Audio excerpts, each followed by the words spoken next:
The art of communication is the language of leadership. Someone said that. His name is James C. Humes. He writes presidential speeches. But my mission is to make all women communication artists so that they can be emerging as the leaders that they already are. So,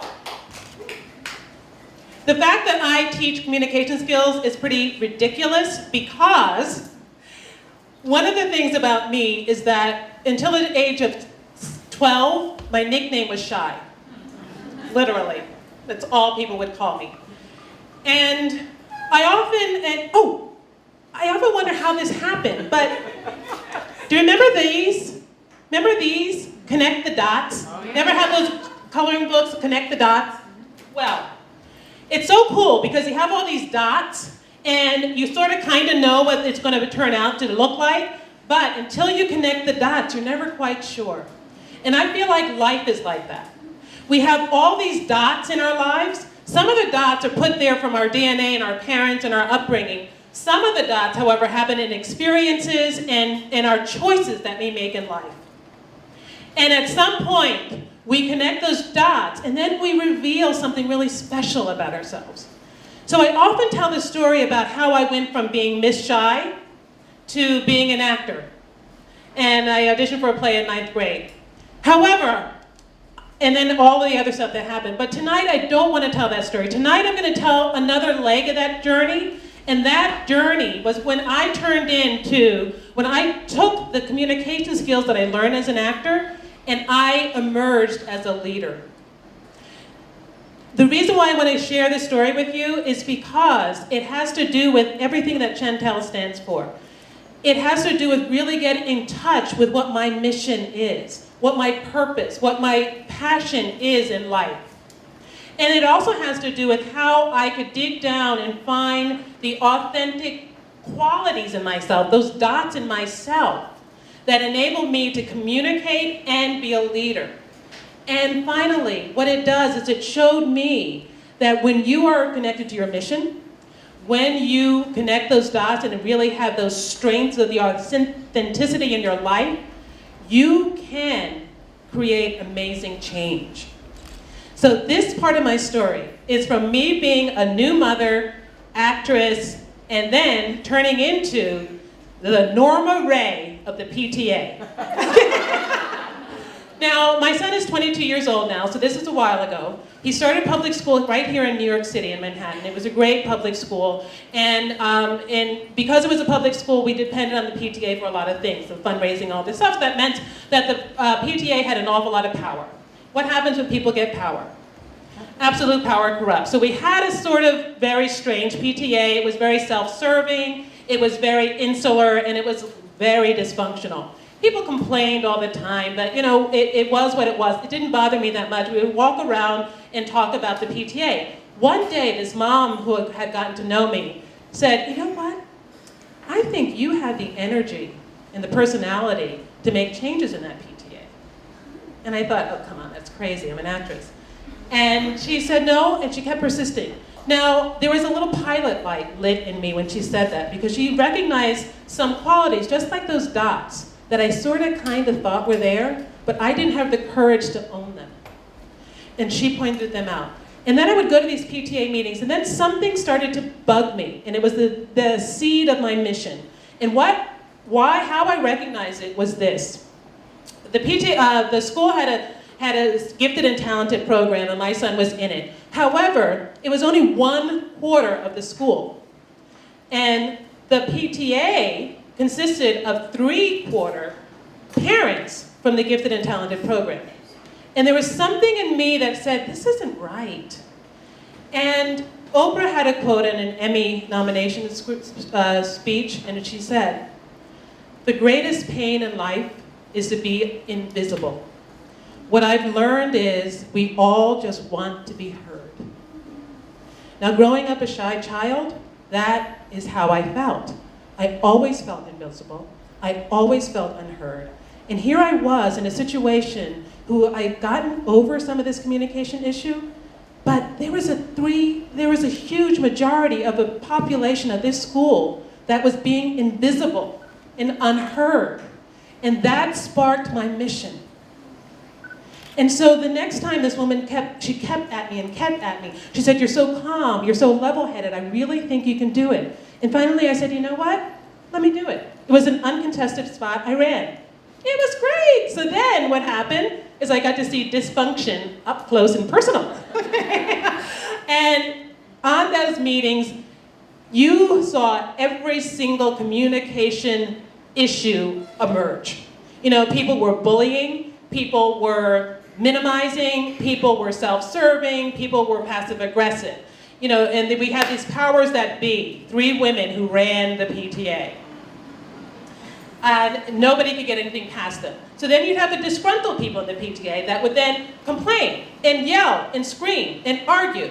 And then you'd have the people that were so fed up, had been so over it, they just didn't say anything. They were the apathetic. So I sat there and watched. And having been the shy fly on the wall for all my childhood, I knew what did not work in communication.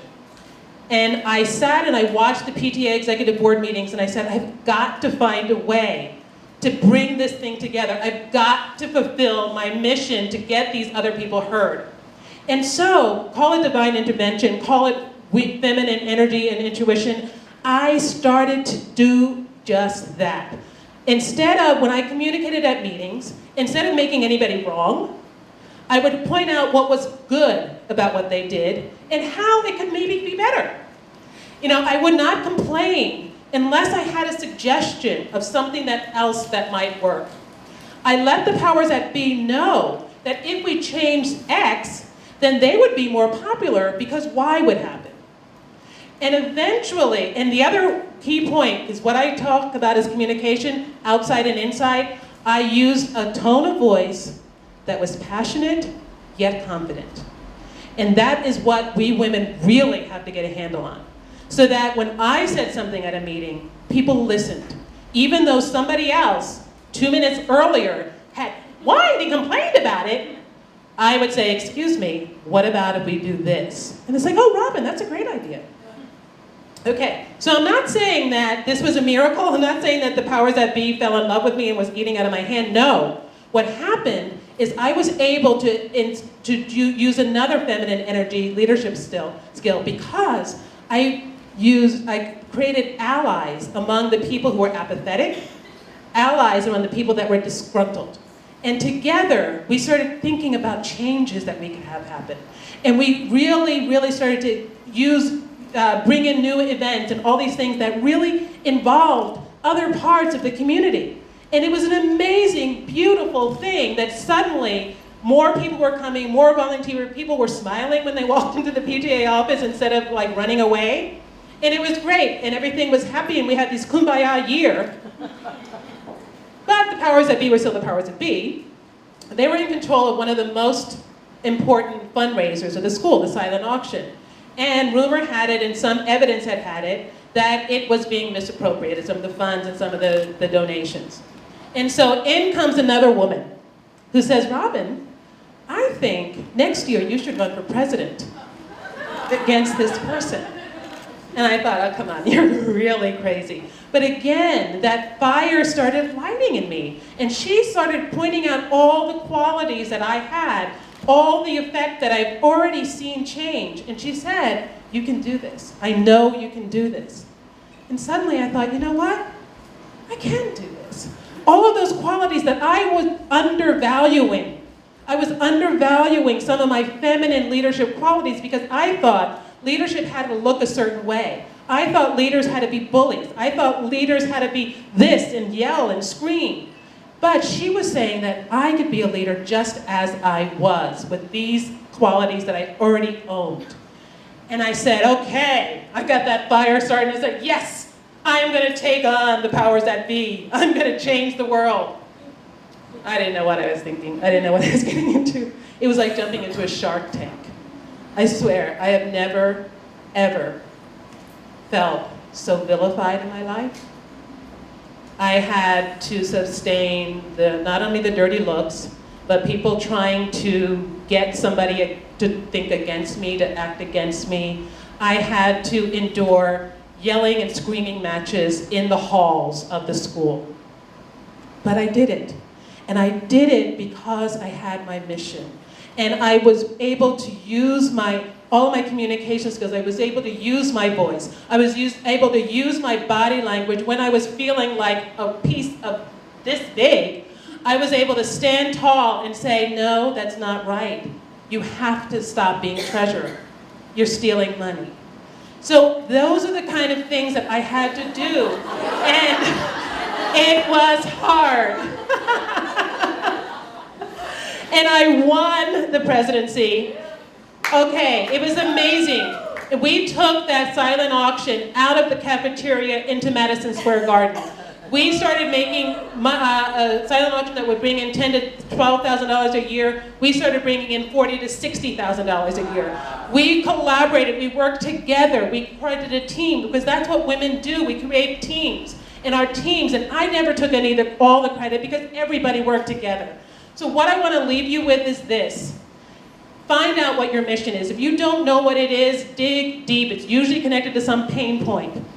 Find out what your strengths are. I was so fortunate to have people in my life that would come up and say, this is your strength, this is your strength, this is your strength. And I'm still very fortunate. I have my dear friend Amy Ferris, without whom I would not be here, who still looks at me and says, this is your strength, this is your strength. And so without that, seek those people, ask people, what are my strengths? What can I do? And also the other part of that, be one of those women.